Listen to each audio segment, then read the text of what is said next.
সংসার সাজাতে কিন্তু অনেক কিছুরই প্রয়োজন হয়।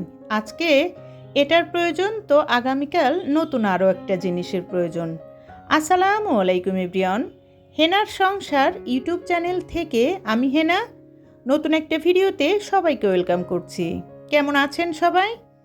কাছে দূরে যে যেখান থেকে বসে এই মুহূর্তে আমার ভিডিওটা ক্লিক করেছেন, সবাইকে বলবো ভিডিও শুরুতেই ছোট্ট একটা লাইক দিয়ে আমার ভিডিওটা কন্টিনিউ করার জন্য, কারণ আপনার একটা লাইক আমার কাছে অনেক মূল্যবান। আজকের ভিডিওটা শুরু করেছি বিকাল থেকে। আজকে আমি দুধে ভেজা চিতাই পিঠা বানাবো, যার কারণে আগে থেকেই সব কিছু একটু গুছিয়ে নিচ্ছি। অনেকেই বলে ফ্রিজের গুঁড়ি দিয়ে নাকি পিঠা সুন্দর হয় না। আজকে আমি মোটামুটি একটু চ্যালেঞ্জ নিয়েই নেমেছি। আমি গুঁড়ি কুটে ফ্রিজে রেখে দিয়েছিলাম, আর সেটা তো প্রথমেই দেখালাম কিভাবে শক্ত হয়ে আছে।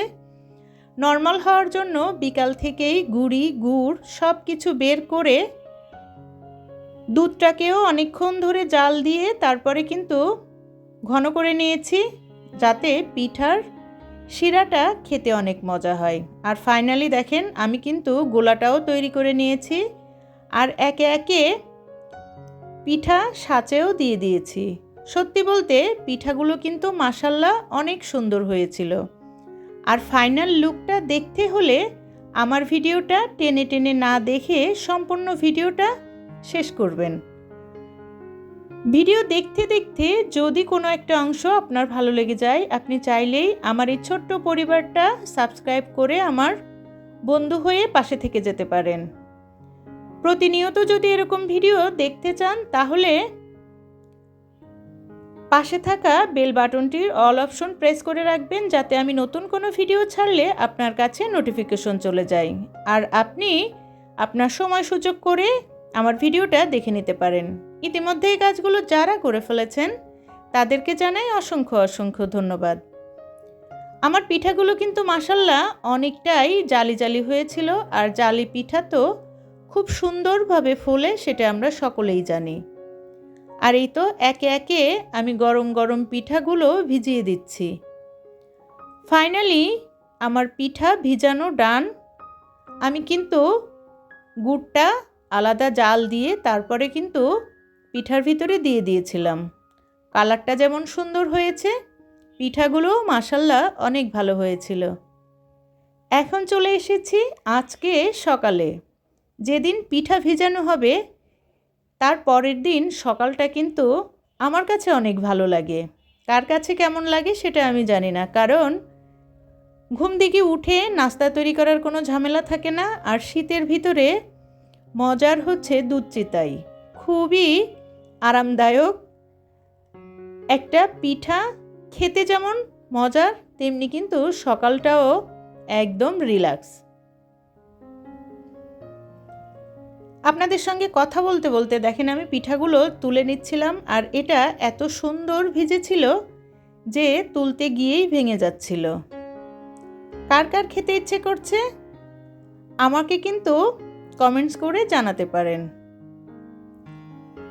আজকে আমি আমার সংসারের সুন্দর কিছু কেনাকাটা আপনাদের সঙ্গে শেয়ার করব।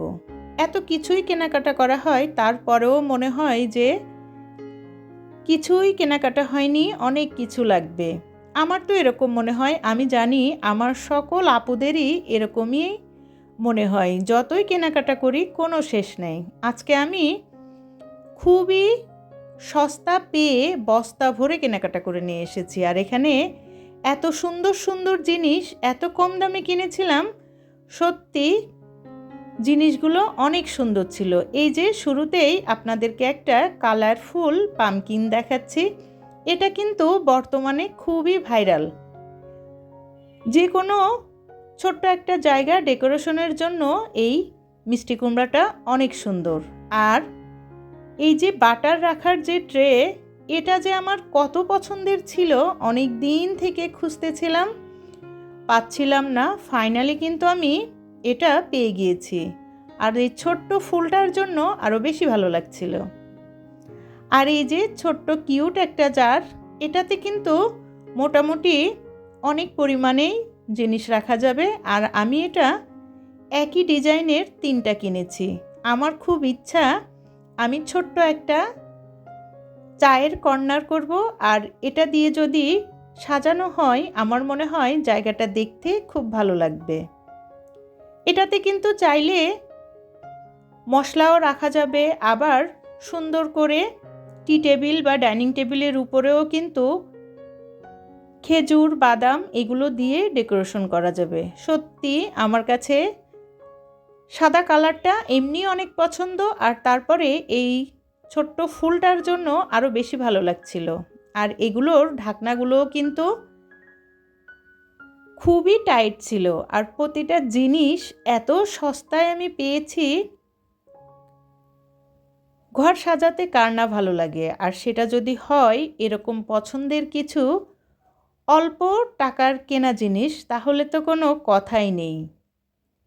আর এই বক্সটাও কিনেছিলাম রুটি রাখার জন্য। আসলে আমার কাছে রুটি রাখার জন্য যেটা আছে সেটাতে এত বেশি রুটি আর ধরে না। এখানে মোটামুটি অনেকগুলো রুটি একসঙ্গে রাখা যাবে। চাইলে আপনি তরকারি রাখার জন্যও ব্যবহার করতে পারবেন, আপনার ইচ্ছা। আমার কাছে ভালো লেগেছিল তাই আমি নিয়ে এসেছি। সামনে যেহেতু রোজা আসছে, রোজার কথা মাথায় রেখে একটা ছুরিও কিনে নিয়ে এসেছি। এটাও কিন্তু খুবই ধারালো ছিল। মোট কথা আমি চেষ্টা করি আমার সংসারে কোন জিনিসটা প্রয়োজন আর সেটা হতে হবে আমার বাজেটের ভিতরে।